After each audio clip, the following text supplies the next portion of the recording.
Hey everyone, it's LS, and this is going to be the patch 9.8 notes rundown. Not a real analyst, but I'll figure that I'll try to give you guys my perspective on what the changes do mean for competitive and solo queue. So let's take a look.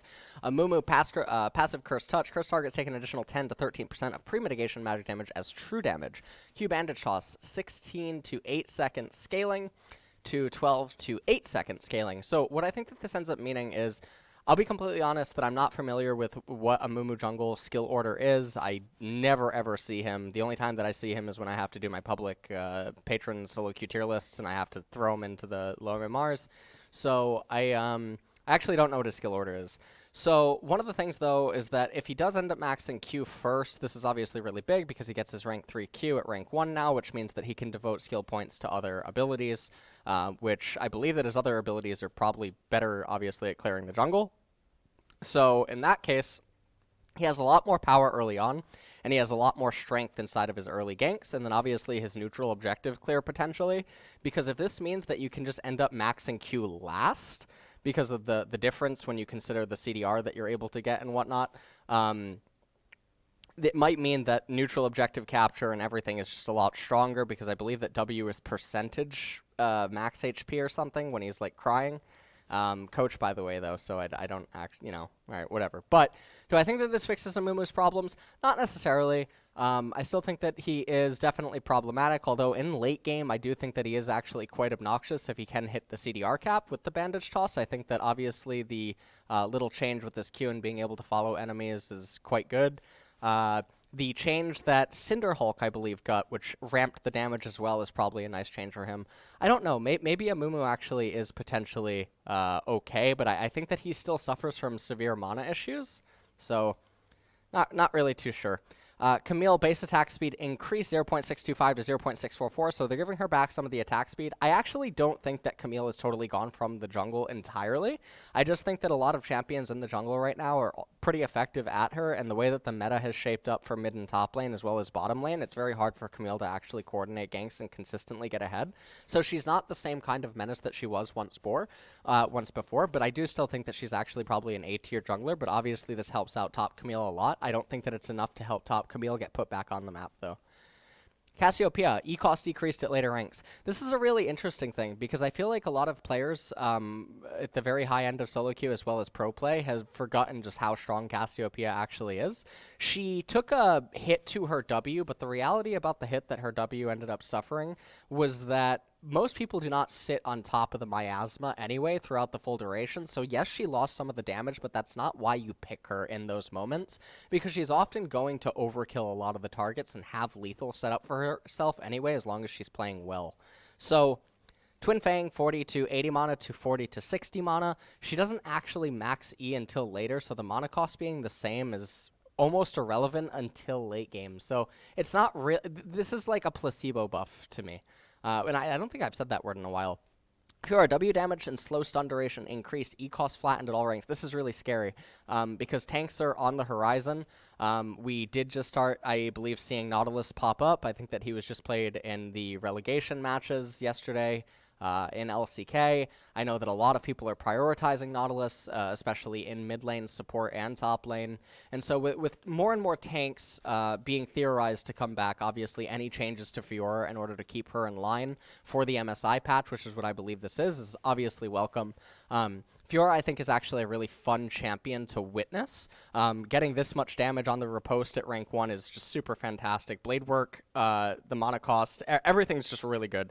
I love the Fiora change because she's just so fun to watch, and bad Fioras are also equally fun to watch because you just get to see just how different it looks when you have a really good Fiora versus a really bad one. It's very similar with Jace in the sense that very few people can actually pilot the champion. Gnar, R cooldown decreased. Gnar 120 to 80 seconds to 90 to 30. I'm really not a very big fan of Gnar.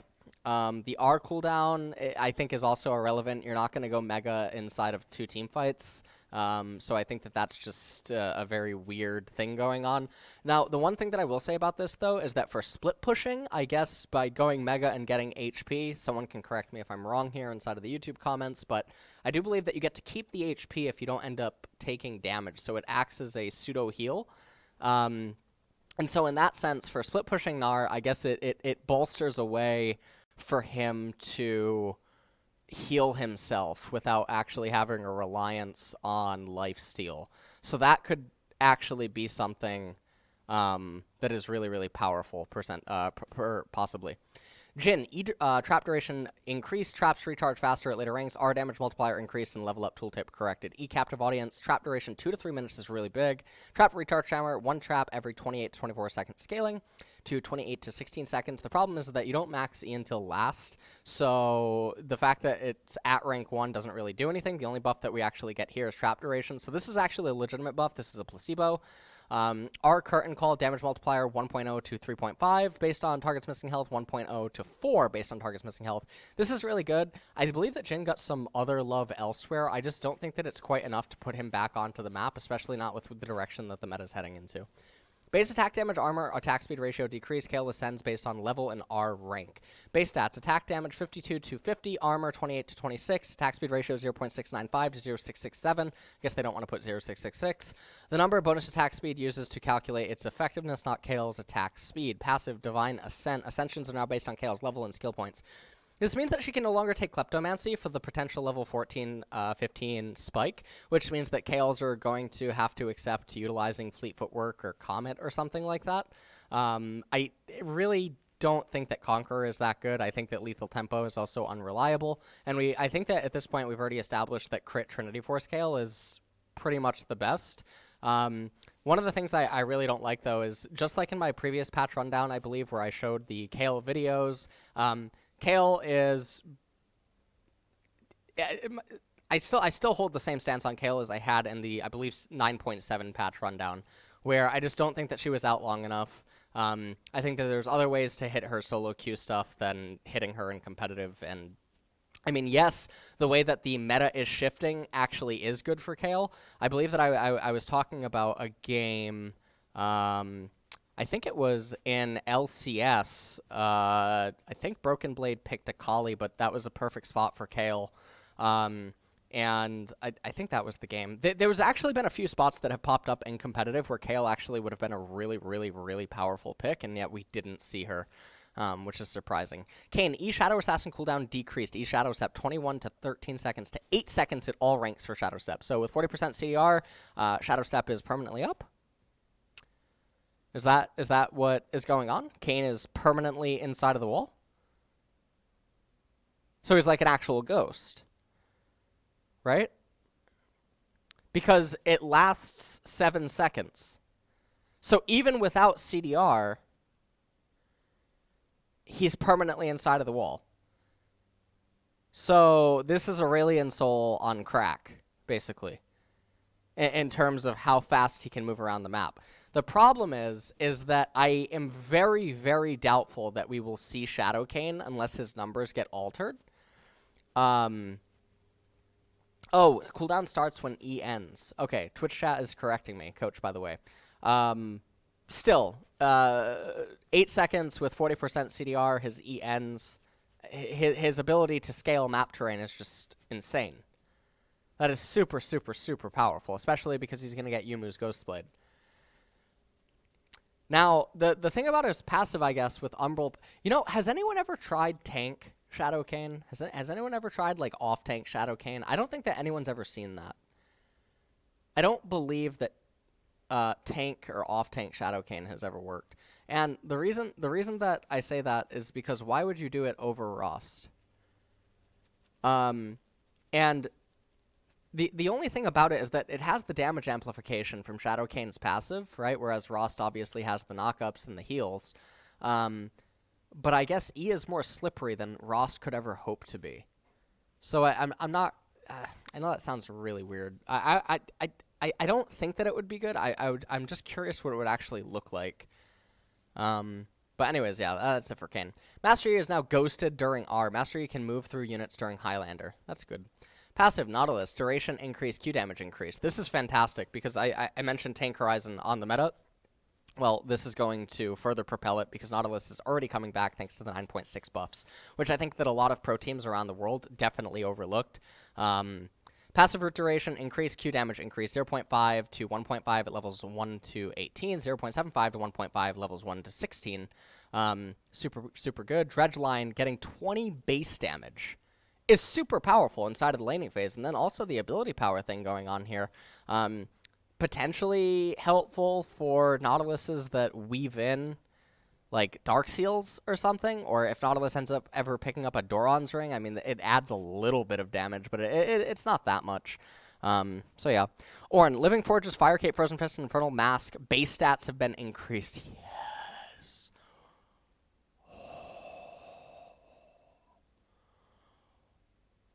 Oh. Yes. Yes, good. Good, Ornn. Good, Ornn. Alright. Renekton, base health, attack speed growth, and armor growth rounded up. Q healing versus champions increased. Base stats, 572.16 to 575. Attack speed growth, 2.65 to 2.75. Armor growth, 3.8 to 4. Call the Meek, 9 to 27 to 12 to 36.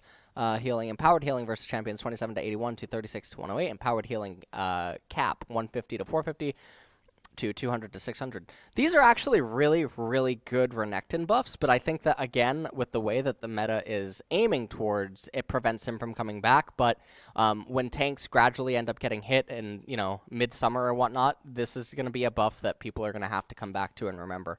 Sejuani, W ratio increased. W, Winter's Wrath, 1.5% of Sejuani's max health to 2% of Sejuani's max health. 4.5%. Ooh, these are really, really good. These are really, really, really good. Nice. Tank meta. Health regen, 8 to 9.5. W, Mega Adhesive, slow, 40 to 60%. E, Fling, mana cost is down by 20. So let's say that you end up using it 3 times inside of the laning phase. You almost get a free Dark Seal in terms of the mana cost that would end up being provided.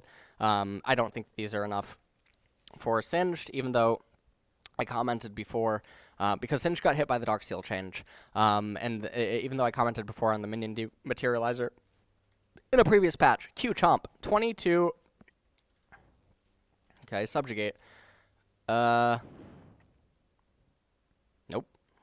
okay, but the thing that I will say, like, these buffs aren't super mega, right? These do not, Trundle is timing on his ultimate. He's not a champion that likes to run around the map and look to immediately utilize the R every single second that it's up. His R is very specific, and there's a timing component as to when you use it. So these little types of changes to the cooldown is not that big. Q chomp damage, obviously being up, is nice. The thing for Trundle is that the meta is changing around him, and so that he potentially comes back because of that, not because he himself is good. And this happens very often inside of the meta, where champions can end up coming back to prevalence, mostly because of the way that everything is shifting around them, and how despite their currently compromised kit, or their compromised numbers, they end up being effective because there's very few champions that offer as much as they can against those range of champions. Q damage decreased, W cooldown increased. Alright, well, that doesn't seem like they actually know what they want to do with Zed. Because this is multiple patches now in a row, I think, where they just keep looking at them. Items, Bilgewater Cutlass, combined cost up by 100. Blade of the Rune King, adjusted. Hextech, adjusted. Grievous Wounds duration, 1 to 3 seconds. Super, super, super good, especially because of the Fiora buff that ended up coming in. Obviously, Grievous Wounds on anything is just going to be a very welcome change for Bramblevest, so I like that they buffed it. Enchantment Cinderhulk, we changed the tooltip in 9.7, didn't actually apply the change, fixed it now, whoops, so that's really big. Deals 200% to 300% bonus magic damage to minions and monsters, good. Energized effects are 30 through 35%, that's a nice little Kaisa change, don't know who else is actually utilizing it that much, or to the same degree as her. Thornmail, okay, Grievous Wounds, Coup de Gras. The Adaptive Force is luxury, especially inside of the solo kill, you're mostly worrying about the 1% damage amplification. So, I think this is just a very welcome change. ARAM doesn't really matter. Bug fixes. Ooh, skins. So this is sort of like, what is this? It's like Ultron, right? Can you guys see this? It sort of looks like Ultron. Or maybe I said that about Brand.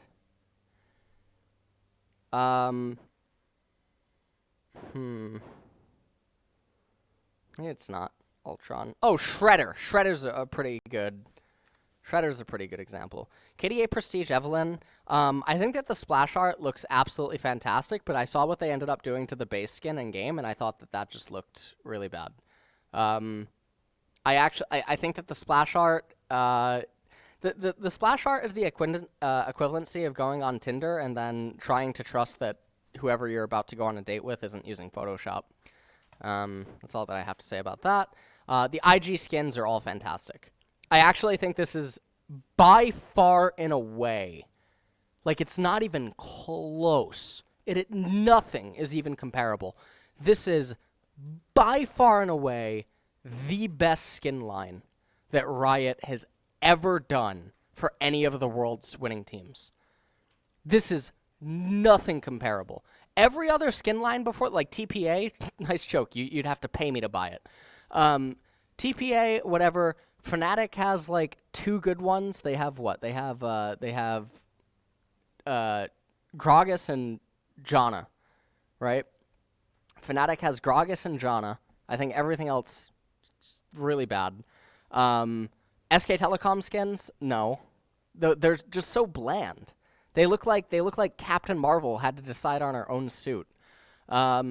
I think Karthus just looks really stupid. Karthus looks like he's gonna fly a crop duster into a mountain or something. I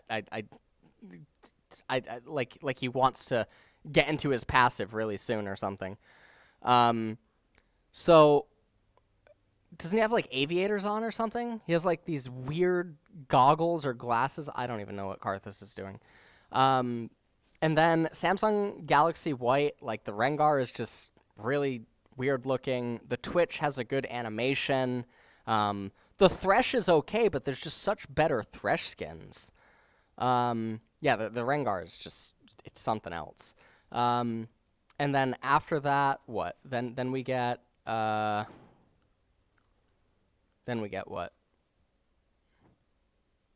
I can't even remember. That's how sad it is.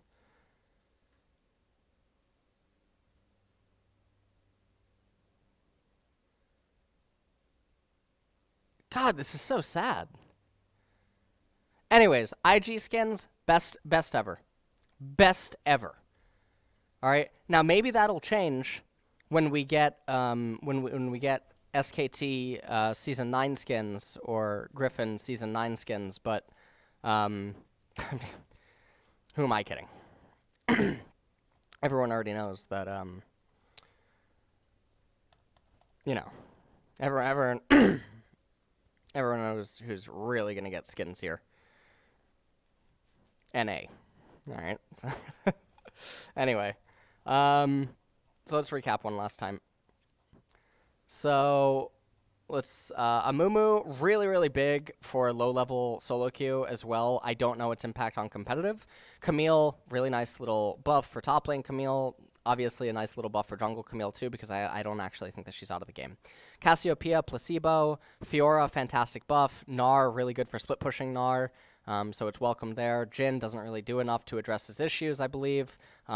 Maybe see people... Like, I don't think Jhin is bad. We utilized him in scrim sometimes. We never ended up bringing him out in competitive. I think that there are definitely spots where he can be good. I just don't think that the meta is gravitating towards something that helps him enough to become a prevalent enough pick. Kayle, I already talked about her in 9.7. I still hold the same stance. I think it's even actually worse now that they forced her out of Klepto. Shadow Kayn, still same predicament that Shadow Kayn was in before. Mastery, no one cares. Nautilus and Ornn buffs are the best of the patch. Super fantastic for both solo queue and competitive. Renekton, super fantastic for solo queue. For competitive, I think that we have to come back to it midsummer. Sejuani, just really good overall. Singe, doesn't matter. I think he took too much damage with the indirect nerfs via the Dark Seal. It doesn't matter that his cost is down on his E when he can't have the same amount of mana because of the Dark Seal change. Trundle, in answer to the meta, said they can't make up their mind. Item stuff is whatever. Cinderhulk finally fixed. Bramblebest is a fantastic change. Coup de Grace is I think Coup de Grace is a really big buff. And then that's pretty much it. Go out there and buy the Invictus Gaming skins. You will not regret it.